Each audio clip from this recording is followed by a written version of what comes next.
اور انہوں نے پھر جو عورتیں بچے، یعنی ہماری جو تحریک انصاف کے جلسے ہیں، کبھی پاکستان میں ایسے جلسے نہیں ہوئے.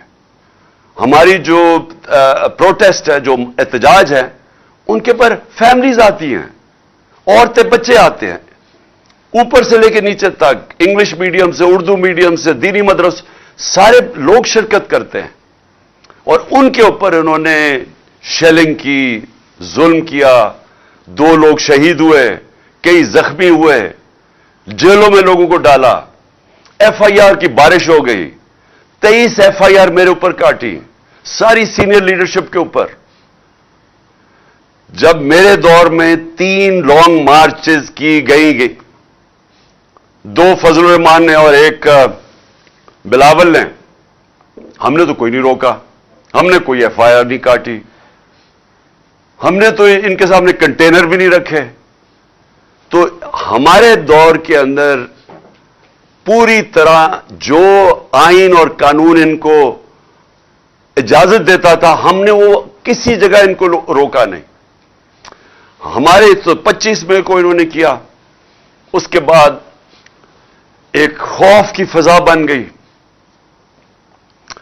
ایک ڈرٹی ہیری آ گیا اسلام آباد میں، اس نے اور زیادہ ظلم شروع کیا، تشدد کیا، لوگوں پہ کیسز بنائے، سوشل میڈیا کے لوگوں کو اٹھا اٹھا کے جیلوں میں ڈالا، اور جیلوں میں بھی نہیں ڈالا، پکڑ اٹھاتے تھے، ان کو مارتے تھے اور پھر اگلے دن واپس گھر دے دیتے تھے، دھمکیاں دے کے. جو خوف کی فضا بنائی گئی، جنرل مشرف کے مارشل لاء میں جیل میں گیا، وہاں میں نے ایسا نہیں ظلم دیکھا اس کے دور میں.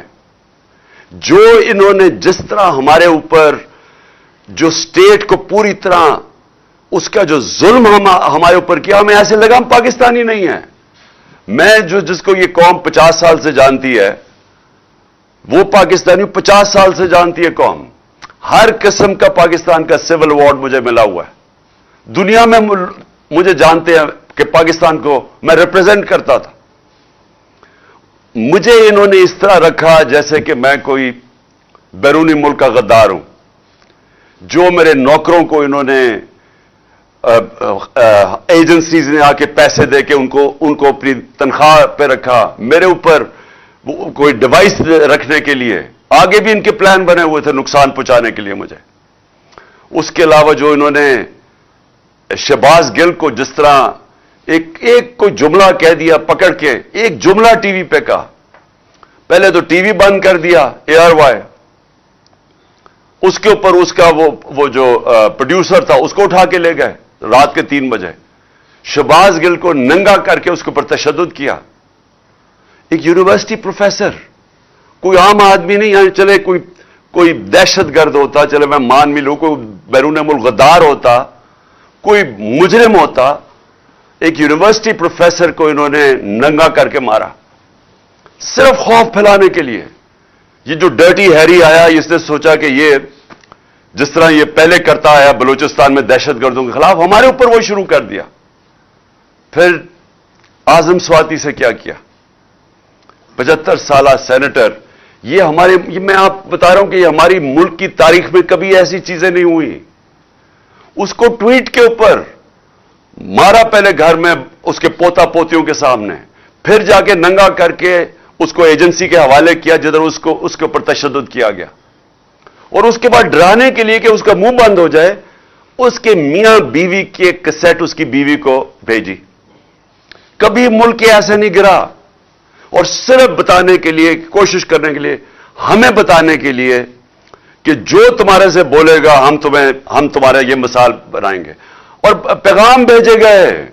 اعظم سواتی کے اوپر جب تشدد ہو رہا تھا تو اسے کہا کہ یہ عمران خان سے ہم یہ کریں گے، کہ جس طرح عمران خان ڈر جائے گا اور چپ کر کے بیٹھ جائے گا. اور پھر میرے اوپر جو قاتلانہ حملہ کیا گیا، جو مجھے پہلے سے ہی پتا تھا کہ تیاری ہو رہی ہے، کہ دینی انتہا پسند نے جی عمران خان کو مار دیا. پہلے کس ایجنسی نے وہ ویڈیو بنائی، اس لیے جب بھی انویسٹیگیشن ہوگی پتہ چلے گا کہ کون سی ایجنسی نے یہ ویڈیو بنائی، کس کے کہنے پہ بنائی، کون سا وہ آفیسر تھا. اس کے کہنے پہ پہلے وہ بنائی گئی, اس کے بعد وہ ایک ان کا پالتو کوئی وقار سیٹھی یا کچھ ہے, اس نے وہ ان سے لنک ہے.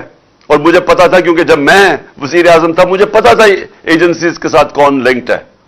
اس نے پھر جا کے اس کو اٹھایا, پھر یہ دونوں مریم دونوں نے اس کو پریس کانفرنس کی, پھر پی ٹی وی پہ 4 دن پروگرام ہوا اس کے اوپر, صرف بتانے کے لیے کہ عمران خان نے دین کی توہین کی ہے. اور تیاری یہ کر رہے تھے کہ اب اس کی آڑ میں ایک دینی انتہا پسند اسے مار دے گا. میں نے یہ 24 سپٹمبر کو بھی پبلک کو بتایا اور پھر 6 اکتوبر 7 اکتوبر کو جلسوں میں بتایا کہ یہ ان کا پلان بن رہا ہے.